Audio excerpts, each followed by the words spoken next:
Napier. I'm so excited to be here this evening. This is my first major author event as an author. So I am actually so nervous and so jazzed right now. I am shaking really, really hard, and I'm probably going to say something inappropriate. Yay! That's what happens when people give me a microphone. I have to remember it's a library, so it has to be library-related naughtiness. Okay, 5 years ago, my life took a major turn. I was diagnosed bipolar at the age of 34. Yes, I'm turning 40 this year. Not yet, though. I'm a December baby, it'll be a little while. But at that time, I had to get used to a completely different way of life. And part of learning about myself and this new life I had, suddenly things were calm and rational, and I could think and function, and this is not something I have been able to do ever in 34 years. Think about that for a second. I couldn't even, remember to bathe twice a week.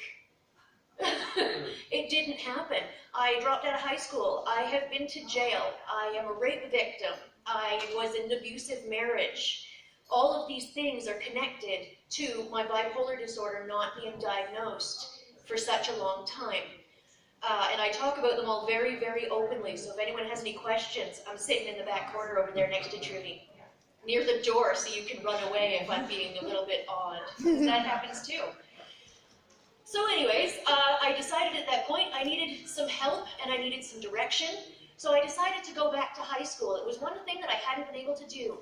So I went back to high school, and 2 years later, I graduated 2017 with honors. Woo! Thank you very much. And during that journey, because that was, I won't even get into the stories of high school. I'm sure everybody has stories from high school, but mine were an adult high school, so some of it was not okay. But anyways, so during that journey, I had an English class and I wrote a short story. And I turned the short story over to a friend of mine, Derek Howard. Yes, I'm name dropping. And he took a look at it and said, you could turn this into a book. And you know what I did? Yay. 3 years it took me, but I wrote a book.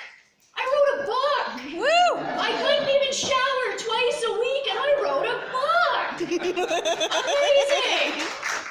And I'm sure all of us here have had similar challenges when it comes to our writing careers. The first time is always the hardest.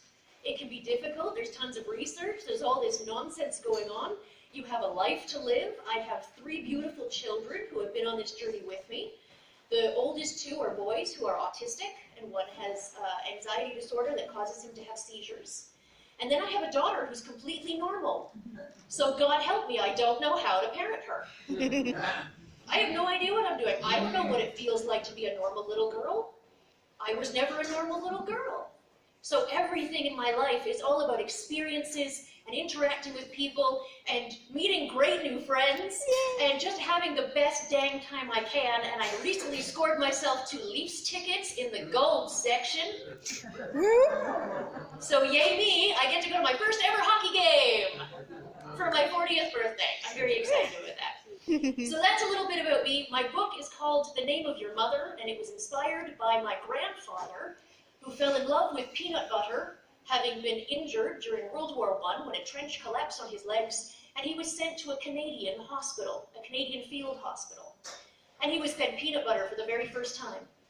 The first thing he did when he emigrated to Canada in 1974 was bought a huge tub of cracked peanut butter and sat on the front porch and just spoon-fed himself this peanut butter, because he was so excited to have peanut butter. Now, there's no peanut butter in my book, I wish.